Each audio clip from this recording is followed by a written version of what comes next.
अरे friends, science के एक बहुत ही शानदार क्लास के लिए। तो जैसा कि आप सभी को पता है कि यहाँ पे जो फ्रेंड्स रेलवे का क्लास चल रहा है, जिसमें हम लोग साइंस का वैसा क्वेश्चन पढ़ते हैं जो पहले एग्जाम में पूछा गया है, और उसी पर आधारित जो फ्रेंड्स और भी जो है ना वीवीआई क्वेश्चन को यहाँ पे शामिल किया गया है। हम लोग वैसे क्वेश्चन को पढ़ते हैं, ठीक है। तो कैसे है जी, आप सभी एक बार कमेंट करिए, उसके बाद हम लोग क्लास को स्टार्ट कर देंगे। ठीक है, जितना भी क्वेश्चन आपको फ्रेंड्स यहाँ पे लेकर आए, सभी क्वेश्चन को अच्छे से याद कर लीजिएगा। और जितना भी क्वेश्चन का आंसर याद है आपको कमेंट करना है। लास्ट में जो है ना आपसे आपका स्कोर पूछेंगे कि कितना क्वेश्चन आपसे सही हुआ है, ठीक है। चलिए, तो कमेंट करिए जी, आप सभी कैसे हैं। चलिए फ्रेंड्स, कमेंट करिए कि आप सभी कैसे हैं, तैयारी कैसे। आज का पहला क्वेश्चन कहता है कि इसमें से कौन से एक जड़ नहीं है, ठीक है। इसमें से ऐसा क्या है, इसमें से कौन है जो जड़ नहीं होता, ठीक है। कमेंट करिए फ्रेंड्स। यहाँ पे पहला का सही जवाब आलू, पता है जी। आलू यहाँ पे फ्रेंड्स सही जवाब है। आलू क्या होता है जी, आलू जड़ नहीं होता। आलू पता है क्या होता है फ्रेंड्स, याद करिए, आलू तना होता है, ठीक है। आलू क्या होता है, आलू तना होता है फ्रेंड्स, ये जड़ नहीं होता है। तो पहला का सही जवाब हो गया आपका ऑप्शन नंबर आलू। बाकी यहाँ पे देख, गाजर जड़ होता है, शकरकंद जड़ होता है, मूली भी जड़ होता है, ठीक है। तो इसमें से क्वेश्चन पूछ रहा था, इसमें से कौन जड़ नहीं है, आलू जड़ नहीं होता है। आगे चलते हैं दूसरा। पत्ता गोभी खाद्य पदार्थ का संग्रह कहां पे करता है। पत्ता गोभी जो होता है ना, वो खाद्य पदार्थ का संग्रह कहां करता है, जड़ में, पत्ती में, तना में या फिर फल में। दूसरा का फ्रेंड्स कमेंट करेंगे आप सभी आंसर, ठीक है। पत्ता गोभी जो होता है ना, वह खाद्य पदार्थ को कहां पे संग्रह करके करता है फ्रेंड्स, याद कर लीजिएगा। दूसरा का सही जवाब है जी ऑप्शन नंबर बी। पता है कहां पे करता है, पत्तियों में करता है, बी आपका सही जवाब हो जाएगा, ठीक है। चलिए, जितने भी लोग ऑप्शन नंबर बी लगा दिए, बिल्कुल सही जवाब है। आगे चलते हैं अगले क्वेश्चन की ओर चलते हैं हम लोग। 3 नंबर क्वेश्चन कहता है, कृष्णा झा क्लास बंद कर दी। क्लास बंद नहीं की है, ठीक है। ये साइंस का क्लास आप भी कर सकते हैं, बहुत हेल्प मिलने वाला है, ठीक है। चलिए, आगे चलते 3 नंबर क्वेश्चन की ओर। जल द्वारा परागण क्या कहलाता है। वैसा परागण जो जल के द्वारा होता है, ठीक है। वह परागण जो जल के द्वारा होता है उसको क्या कहते हैं, ठीक है। कमेंट करिए जी। क्लास में जो है ना आप सभी को टाइम टाइम पे जुड़ जाना है। ये सभी क्वेश्चन को चुन चुन कर यहाँ सेट किया जाता है, ठीक है। तो कमेंट करिए सही जवाब क्या होगा इसका, बताइए। क्वेश्चन कहता है, जल द्वारा परागण क्या कहलाता है फ्रेंड्स, आपका सही जवाब एंटोमोफिली कहलाता है, ठीक है फ्रेंड्स। एंटोमोफिली, हाइड्रोफिली क्या होगा, कमेंट करिए पहले, ठीक है। पहले एक बार देखते हैं, आप कमेंट करिए, उसके बाद हम लोग आपको बताएंगे, ठीक है। चलिए बताइए। तो अच्छा क्वेश्चन है, जल द्वारा परागण क्या कहलाता है, ठीक है। तो फ्रेंड्स यहाँ पे सही जवाब हो गया हाइड्रोफिली कहलाता है, ठीक है। तीसरा का सी हो गया, जल द्वारा परागण फ्रेंड्स हाइड्रोफिली कहलाता है। बहुत अच्छा, जो लोग ऑप्शन नंबर सी लगा दिए बिल्कुल सही जवाब है। चलिए चौथा, निम्नलिखित में से किस एक की खेती पौधे का प्रतिरोपण करके की जाती है। इसमें से ऐसा किसका खेती जो है ना पौधे का प्रतिरोपण करके की जाती है। प्रतिरोपण में क्या होता है, उसको फिर से जो है ना एक जगह लगाए, वहां से फ्रेंड्स उखाड़ने के बाद जो है ना फिर से उसको लगाना, उसको प्रतिरोपण कहते हैं। तो इसमें से ऐसा क्या है जिसका खेती जो है ना पौधे का प्रतिरोपण करके की जाती है। सोयाबीन, मक्का, सोरगम या फिर प्याज का। चौथा का कमेंट करिए तो आंसर, आसान क्वेश्चन है, गलत मत करिएगा। चौथा का कमेंट करेंगे आंसर, ठीक है। बताइए जी, चौथा नंबर क्वेश्चन का सही जवाब देखते हैं किसका आता है, देखते हैं किसका आता है। लाइक और शेयर जो है ना आप सभी को स्टार्टिंग में ही कर देना, ठीक है फ्रेंड्स। ऐसा पता है जी, प्याज में होता है, ऑप्शन नंबर डी आपका सही जवाब है, ठीक है। प्याज का आप लोग देखे भी होंगे, प्याज कैसे बोया है। प्याज को पहले एक जगह हम लोग बोते हैं, उसको फिर वहां से उखाड़ने के बाद जो है फिर से उसको जो है बोया जाता है। चलिए, इसको प्रतिरोपण करते हैं जी। आगे चलते हैं 5 नंबर क्वेश्चन। जड़ के किस भाग में सर्वाधिक वृद्धि होती है। जड़ का ऐसा कौन सा भाग होता है जिसमें सबसे ज्यादा वृद्धि होती है। 5 का कमेंट करेंगे आंसर, ठीक है। मेरा प्रयास रहेगा कि आपको कम टाइम में जो है ना अच्छा से अच्छा क्वेश्चन आपको दे दे, आपका टाइम भी वेस्ट ना हो, ठीक है। कुमारी पूजा, साजरा, साजिया आरा, ठीक है। चलिए, अली रहमान, नाजी अंसारी, बहुत अच्छा, कमेंट करिए। और धान का भी किया आता है ना सर, हाँ धान का भी होता है, कृष्णा जहां, बहुत अच्छा बोले आप। चलिए, तो पांचवा का फ्रेंड्स आपका सही जवाब है, पता है मूल शीर्ष के ठीक पीछे, ठीक है। मूल शीर्ष के ठीक पीछे का फ्रेंड्स पता है क्या होता है, जड़ के किस भाग में सर्वाधिक वृद्धि करते हैं, तो मूल शीर्ष के ठीक पीछे, ऑप्शन नंबर बी आपका सही जवाब है। छठा, इसमें से क्या तने का रूपांतर नहीं, इसमें से क्या जो है ना तने का रूपांतरण नहीं है। प्याज का बल्ब, अरबी का घनकंद, शकरकंद का कंद या फिर आलू का कंद। कमेंट करिए, इसमें से क्या जो है ना तने का रूपांतरण नहीं होता है। तो छठा का आपका सही जवाब क्या होगा जी, पता है शकरकंद का कंद, ऑप्शन नंबर सी आपका सही जवाब है, ठीक है। ऑप्शन नंबर सी यहाँ पे सही आंसर हो गया। आगे चलते 7 नंबर क्वेश्चन की ओर। सुगंधित पुष्पों में परागण किसके द्वारा होता है। जितना भी सुगंधित फूल जो होता है उसमें परागण किसके द्वारा होता है। पक्षी द्वारा, वायु द्वारा, जल द्वारा या फिर कीट द्वारा। कमेंट करेंगे 7 का आंसर क्या होगा, ठीक है। बताइए क्या होगा, वाई के, कमेंट करिए। क्वेश्चन कह रहा है ना कि जितना भी सुगंधित फूल जो होता है ना फ्रेंड्स उसमें परागण किसके द्वारा होता है। सातवां का सही जवाब है जी, उसमें फ्रेंड्स पक्षी द्वारा होता है, ठीक है। पक्षी द्वारा होता है, ऑप्शन नंबर ए यहाँ पे सही जवाब है। बहुत अच्छा, ऑप्शन नंबर ए आपका सही जवाब हो गया। आगे चलते हैं 8 नंबर क्वेश्चन की ओर।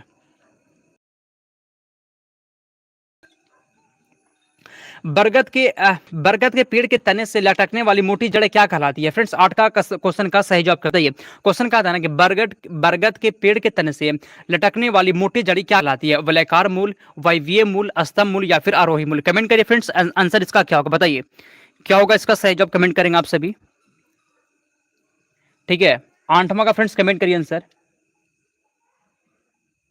क्वेश्चन कहता है बरगद के पेड़ के तने से लटकने वाली जड़ें क्या कहलाती है? तो फ्रेंड्स 8वां का सही जवाब पता है क्या होगा? जिस 8वां का सही जवाब स्तंभ मूल कहलाता है, ठीक है। स्तंभ मूल कहलाता है फ्रेंड्स। 8वां का यहाँ पे सही जवाब है ऑप्शन नंबर सी, ठीक है। चलिए ध्यान रखिएगा फ्रेंड्स, आगे चलते हैं हम लोग अगले क्वेश्चन की ओर बढ़ते हैं।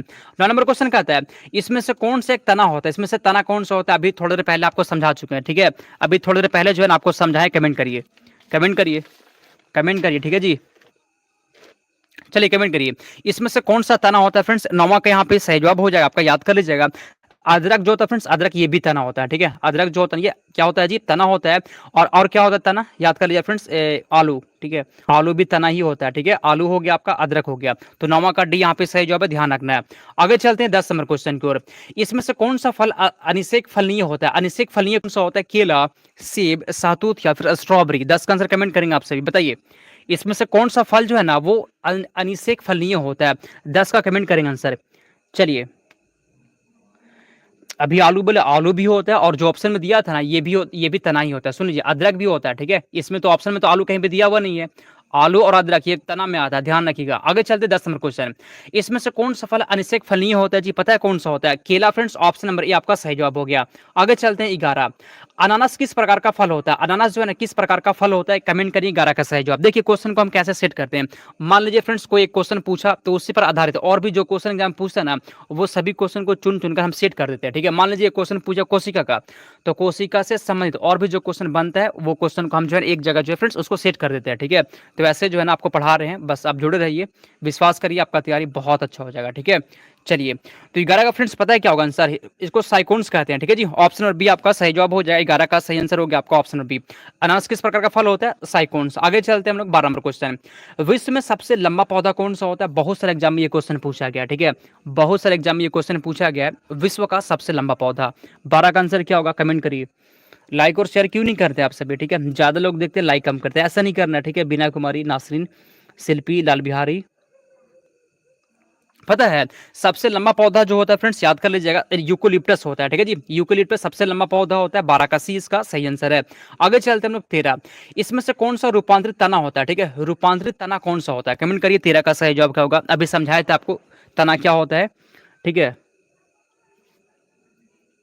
चलिए कमेंट करिए फ्रेंड्स, इसमें से कौन सा रूपांतरित तना होता है? पता कौन सा होता है? आलू जो है ना फ्रेंड्स, आलू ये रूपांतरित तना होता है। 13 का सही आंसर हो गया आप सभी का ऑप्शन नंबर ए। चलिए ऑप्शन नंबर ए यहाँ पे सही जवाब है जी, याद कर लीजिएगा। आगे चलते हैं 14। गुद्देदार थैलेमस किस में खाने योग्य होता है? गुद्देदार थैलेमस जो होता है ना वो किस में खाने योग्य होता है? ठीक है, कमेंट करिए। तो एग्जाम में ऐसा क्वेश्चन पूछा गया है, आपके एग्जाम में भी आ सकता है, ठीक है। गुद्देदार जो थैलेमस होता है वो किस में खाने योग्य होता है जी? कमेंट करिए। गुद्देदार थैलेमस जो है किसका खाते हैं? फ्रेंड्स सेब का खाया जाता है गुद्देदार थैलेमस को, ठीक है। तो यहाँ पे 14 का आंसर हो गया आप सभी का ऑप्शन नंबर बी, बहुत अच्छा। चलिए हम लोग आगे चलते हैं। 15 नंबर क्वेश्चन कहता है कि किस पादप में तना का संचयन तथा चिरकालिकता के कार्य करता है? किस पादप में तना जो होता है, तना संचयन और चिरकालिकता का कार्य करता है? किस पादप में ऐसा होता है जी? टमाटर, शकरकंद, प्याज या फिर हल्दी? तो 15 का फ्रेंड्स आपका सही आंसर हो जाएगा, हल्दी में ऐसा होता है, ठीक है। 15 का डी इसका सही जवाब है जी, 15 का डी यहाँ पे आंसर हो गया। आगे चलते हैं 16। नाशपाती का कौन सा भाग खाया जाता है? ठीक है, बहुत सारे एग्जाम में, चाहे आप किसी भी एग्जाम की तैयारी कर रहे हो, ऐसा क्वेश्चन पूछता है कि कौन सा भाग खाया जाता है। यहाँ पे क्वेश्चन पूछ रहा है आपसे नाशपाती का कौन सा भाग खाते हैं, ठीक है। नाशपाती का कौन सा भाग खाते हैं? चलिए कमेंट करिए, कमेंट करिए, नाशपाती का कौन सा भाग खाते हैं? 16 का आंसर बताइए।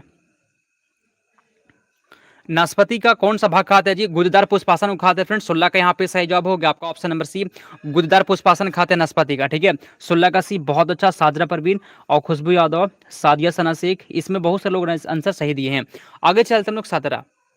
किस पौधे में बीज होता है लेकिन फल नहीं होता? ऐसा कौन सा पौधा है जिसमें बीज होता है, ठीक है, बीज होता है लेकिन फल नहीं होता, ठीक है, फल नहीं होता? कमेंट करिए 17 का आंसर। 17 का आंसर क्या होगा? बीज होगा लेकिन फल नहीं होता। पता है किस में ऐसा होता है जी? साइकस में होता है। ऑप्शन नंबर यहाँ पे सही जवाब है। ये सब क्वेश्चन जो है ना एग्जाम में पूछता है। भ्रूण किस में मिलता है? कमेंट करिए। फूल, पर्ण, बीज या फिर कली में? भ्रूण किस में मिलता है? 18 का कमेंट करेंगे आंसर, सही जवाब क्या होगा, ठीक है। भ्रूण किस में मिलता है? 18 का आंसर बताइए क्या होगा? शोभा गुप्ता, ठीक है, बताइए क्या होगा? कमेंट करिए। यास्मीन परवीन, तौसीफ जफर, खुशी सिंह, एल इसराज चौधरी, ठीक है, कृष्णा झा। भ्रूण पता है किससे मिलता है जी? आसान क्वेश्चन याद कर लीजिएगा, बीज में मिलता है। ठीक है, 18 का सी यहाँ पे सही जवाब है। 19 नंबर क्वेश्चन, फूलगोभी में पौधे का उपयोगी भाग कौन सा होता है? फूलगोभी में, ठीक है, फूलगोभी में जो है ना, पौधे का उपयोगी भाग कौन सा होता है? पत्ता, भूमिगत डंक, जड़ या फिर ताजा पुष्प समूह। क्वेश्चन कहता है कि फूलगोभी जो होता है ना, जो सब्जी होता है फूलगोभी खाने वाला, उसमें पौधे का उपयोगी भाग कौन सा होता है? 19 का आंसर बताइए तो। उपयोगी भाग कौन सा होता है? पता कौन सा होता है? ताजा पुष्प समूह होता है जी। 19 का आपका डी इसका सही आंसर हो जाएगा। 19 का डी किसी का आया है कि नहीं आया है? 19 का डी, 19 का डी किसी का आया था? ज्योति स्टडी, इम रहमान, बहुत अच्छा बहुत अच्छा। जो लोग डी लगा दिए बिल्कुल सही जवाब है। आगे चलते 20 नंबर क्वेश्चन की ओर। इसमें से कौन सा विश्व का सबसे बड़ा पुष्प है? विश्व का सबसे बड़ा पुष्प की बात हो रहा है। अच्छा क्वेश्चन है, बताइए तो। ठीक है, बताइए। आप सभी को फ्रेंड्स बता दें, आपका तैयारी बहुत अच्छा हो जाएगा। विश्वास करिए, हम जो कम टाइम में आपको ऐसा पढ़ा देंगे ना, जो फ्रेंड डायरेक्ट एग्जाम में पूछता है। क्यों ऐसा? क्योंकि जो क्वेश्चन पूछा क्या वो भी क्वेश्चन रहता है, और साथ साथ उसके पर आधारित जो क्वेश्चन एग्जाम में बनता है ना, वो क्वेश्चन भी यहाँ पे हम सेट कर देते हैं। तो बस पढ़ते रहिए आप सभी, तैयारी आपका बहुत अच्छा हो जाएगा। ठीक है, चलिए। तो विश्व का सबसे बड़ा पुष्प पता है कौन सा होता है जी? पता है कौन सा होता है? रेफ्लेसिया जो है ना, रेफ्लेसिया, ये सबसे बड़ा पुष्प होता है। ठीक है, रेफ्लेसिया विश्व का सबसे बड़ा पुष्प है। 20 का आंसर हो गया आपका ऑप्शन नंबर बी, रेफ्लेसिया इसका सही आंसर है। आगे चलते 21। सामान्यतः अंकुरण के लिए किसकी आवश्यकता नहीं होती है? अंकुरण के लिए किसकी आवश्यकता नहीं होती है? अंकुरण जो होता है ना, अंकुरण, उसके लिए किसकी आवश्यकता नहीं होती है?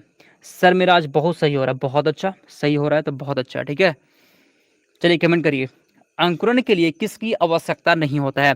तो 21 का सही जवाब हो, प्रकाश का आवश्यकता नहीं होता है। ठीक है, अंकुरण के लिए जो है ना, प्रकाश का आवश्यकता नहीं होता है। हवा का होगा, ठीक है, हवा का आवश्यकता होता है, ताप का भी होता है, और जल का भी आवश्यकता होता है। प्रकाश का आवश्यकता नहीं होता है। तो 21 का आपका ऑप्शन नंबर सी हो गया। 22, जूल निम्नलिखित में से किसकी इकाई होती है? ये क्वेश्चन को हम एक बार नहीं, 2-3 बार आपको बता चुके हैं। ठीक है, बताइए तो। जूल जो है ना, निम्नलिखित में से किसकी इकाई होती है? फ्रेंड्स सुन लीजिए, जूल जो होता है वो कार्य का भी होता है।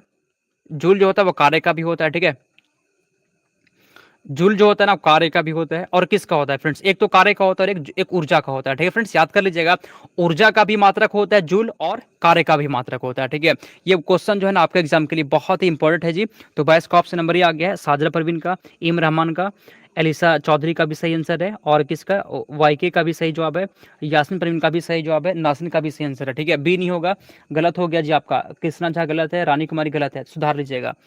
आगे चलते हम लोग 30 नंबर क्वेश्चन। हटर्स क्या मापने की यूनिट है? हटर से क्या मापते हैं? कमेंट करिए, हटर से क्या मापते हैं? 23 का आंसर क्या होगा? हटर्स क्या मापने की यूनिट है? 23 का आंसर, 23 का आंसर, हटर्स क्या मापने की यूनिट होता है? 23 का सही जवाब क्या होगा? अच्छा क्वेश्चन है। ठीक है, चलिए बताइए जी, बताइए। भूल गए थे सर, कोई बात नहीं है, भूल गए थे ना, तो उसको जो है ना क्लास को 2 बार देखिएगा, तो पता है क्या हो जाएगा, याद हो जाएगा। क्लास को 2 बार देखना, ठीक है, और जो भूलते हैं ना उसको कॉपी में नोट भी करना है। हटर्स फ्रेंड तरंगों की आवृत्ति मापते हैं। ठीक है जी, आवृत्ति मापा जाता है हटर से। ऑप्शन नंबर आपका बी हो गया। 23 का सही जवाब है ऑप्शन नंबर बी, आवृत्ति यहाँ पे आपका सही जवाब हो जाएगा। बहुत अच्छा आंसर है। बीना कुमारी गलत हो गया आपका, सुधार लीजिएगा। ठीक है, चलिए 24, डेसिबल किससे मापने के लिए प्रयोग में लाते हैं? डेसिबल से क्या मापते हैं जी? डेसिबल जो है ना, डेसिबल किससे मापने के लिए प्रयोग में लाया जाता है? खून में हीमोग्लोबिन, पेशाब में शक्कर, वातावरण में ध्वनि, या फिर वायु में कण। 24 का आंसर क्या होगा? बताइए बताइए बताइए बताइए, क्या होगा आंसर इसका? बताइए आंसर क्या होगा? डेसिबल क्या मापते हैं जी? पता है क्या? वातावरण ध्वनि को। ठीक है जी, ध्वनि को मापने के लिए फ्रेंड डेसिबल का प्रयोग होता है। 24 का सी इसका सही जवाब है। पता है, ध्वनि को मापने के लिए डेसिबल का प्रयोग होता है फ्रेंड्स। ऑप्शन नंबर सी हो गया आपका, बहुत अच्छा। चलिए, क्लास आप सभी को कैसा लगा कमेंट करिए तो। आप सभी को क्लास जो है ना कैसा लग रहा है कमेंट करिए। एम्पियर नापने की क्या होते हैं? एम्पियर से क्या नापते हैं हम लोग? एम्पियर से क्या नापते हैं? कमेंट करिए, एम्पियर से क्या नापा जाता है? 25 का आंसर, एम्पियर से क्या नापा जाता है जी? कमेंट करिए, आंसर क्या होगा? प्रतिरोध को मापेंगे, पावर को, वोल्टेज को, या फिर करंट को। एम्पियर क्या मापने की इकाई होती है फ्रेंड्स? पता है क्या होगा इसका सही जवाब? करंट को मापते हैं। ठीक है जी, करंट यहाँ पे सही आंसर हो गया। ऑप्शन नंबर डी यहाँ पे सही जवाब है जी, बहुत अच्छा।